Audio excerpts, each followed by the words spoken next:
দিলা সুখের চেয়ে দুঃখ দিলা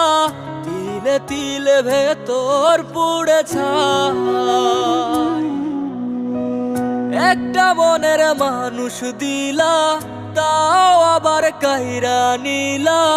এখন বুঝি বেঁচে থাকায় দায়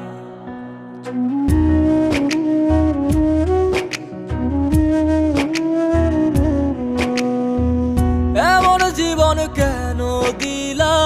সুখের চেয়ে দুঃখ দিলা তিলে তিলে ভেতর পুড়ে ছাই একটা মনের মানুষ দিলা তাও আবার কাহিরা নিলা এখন বুঝি বেঁচে থাকায় দায় ভাঙলে কি